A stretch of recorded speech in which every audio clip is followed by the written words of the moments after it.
ketika sidodo urun kawo pa Allah Subhanahu wa taala setelah mayat dikuburkan, maka ketika itu Rasulullah sallallahu alaihi wasallam berkatakan, "Idza kharaja ruhu min badani ibni Adam wa mada salasata ayyam yaqulu ruh." Rasulullah sallallahu alaihi wasallam mengatakan, apabila ruh telah keluar daripada badan seseorang, artinya ketika mati, artinya ketika hanali udip di akhir rung donyanya, ketika kata Allah Subhanahu wa taala, maka ketika telah lalu uro, maka bahwatanya ruh mengatakan, ya Rabbi izanli hatta amshiya wa andura ila jasadi alladhi kuntu fihi. Maka bahwatanya ruh mengatakan kepada Tuhan, ya Rabbi, wahai Tuhanku, izanli, izinkan kepada aku wahai Tuhanku, hatta amshiya wa andura ila jasadi, sehingga aku lalui, aku berjalan dan aku ingin menyaksikan bagaimana bentuk tubuhku sekarang. Maka bawa dengan kumu leuro gedanyo gedanom dalam kubur. Roh bawa dengan dalam sebuah pendapat, maka roh tersebut dilakai izin ba Allah Subhanahu wa taala untuk ia sahu kiban jasad gedanyo. Kiban jasad yang dikubah bawa dengan, maka fayazalullah taala lahu. Allah Subhanahu wa taala beri izin kepada roh tersebut. Fayajibu ila qabrihi wa yanzuru ilaihi min ba'id. Maka setelah roh mendapat izin daripada Allah Subhanahu wa taala, roh tersebut ijak kenan bak kubur, idang bak tempat yang paling jauh, kemudian dikalen bagaimana bentuk jasad. Le uro gudanya wakafir dikuburkan hari pertama, hari kedua, dan hari ketiga. Maka bawatnya roh dikalen kepada jasad. Wa qad sala min mahraihi wa min famihi damun. Ikalen le roh, maka bawatnya jasad di dalam ruhung hidung, di dalam ruhung gluyung, di dalam abah, maka bawatnya keluarlah darah. Darah yang dalam tubuh beliau yang kabuku, darahnya ditubit, itu dalam bentuk cairan-cairan yang sangat kental, itu dalam bentuk cairan-cairan yang sangat halus. Maka bakwatnya dikalan leroh laginya lahi kajasati faya bakaan tawilan. Putra yang terjadi, arwah menangis dengan tangisan yang cukup tak terim. Dikalan leroh barakan tubuhnya cukup tak ganteng, barakan tubuhnya cukup tak kari, barakan tubuhnya kendang skincare bak muka, bahkan kadang-kadang mujak udang pihai ke mujak pakon bek semuka.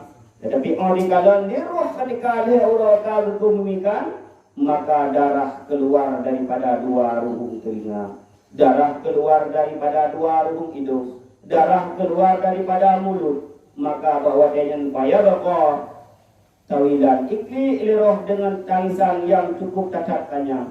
Summa yaqulu ikul liroh awahu ya jasadil miskin ya habibi adazkuru ayyam hayatika. Wahai roh, wahai jasadku, kata roh yang sangat-sangat miskin, wahai kekasihku, dikul liroh kepada jasad. Apakah engkau tidak teringat pada suatu hari ketika engkau hidup?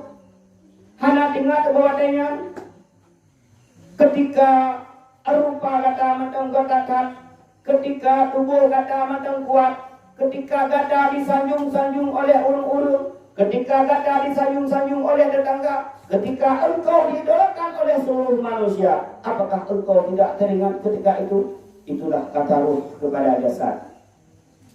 Hadza manzalul wahsyati wal bala'i wal karbi wal adni wal nadamati. Ketahuilah wahai ruh, yang bahwa kubur tersebut adalah rumah yang sangat liar, yang gedenya depu, yang bahwa dalam kuburnya banyak malapetaka terjadi, azab terjadi. Penanggung-jawaban pertama ketika kita hidup di dunia adalah kubur. Ketika malaikat mungkar wa nangkir menanyakan, man rabbuka, ketika malaikat munkar wa nakir menanyakan ma imamuka, ketika malaikat munkar wa nakir mengatakan man nabiyuka, maka ketika itu terjadilah fitnah-fitnah kubur dan azab-azab kubur. Dan ketahui olehmu di Kelerok bahwa kuburnya adalah rumah bala, di mana seseorang yang melakukan maksiat di atas dunia tersebut, apakah maksiat dilakukan dengan sengaja, apakah maksiat dilakukan dengan kekuatan, apakah maksiat dilakukan dengan kekuasaan yang sedang dia berkuasa, maka kubur tersebut merupakan tempat bala. Tempat nikmat bagi orang-orang pelaku maksiat. Tetapi bagi orang yang melakukan kebaikan di atas dunia, orang yang senantiasa taat kepada Allah, orang yang selalu melakukan kebaikan, orang yang berjauh dari larangan yang Allah perintahkan, maka bahwasanya orang yang adalah kubur sebagai tempat menerima nikmat Allah Subhanahu wa taala. Kemudian kubur mengatakan yang bahwa ruh mengatakan yang bahwa kubur tersebut adalah rumah duka kita. Kubur tersebut adalah rumah penyesalan. Menyesal yang pertama sekali gedanyo adalah ketika gedanyo berada dalam kubur. Tapi apa boleh buat untuk kembali kepada dunia hanali cara menyangka ajal nyawang kali debit dalam badan. Kemudian gedanyo kagumikan ya Allah Subhanahu gumikan libur urung yang naik sekitar gedanyo. Maka ketika itu gedanyo akan mempertanggungjawabkan dengan Allah Subhanahu wa taala. Menyesal, memang sangat menyesal. Begitu banyak dosa yang kita lakukan. Kadang-kadang ketika kita kembali kepada Allah kan tapi mentobat, tetapi dalam keadaan bermaksiat kepada Allah, maka menyesal ketika itu hanali guna.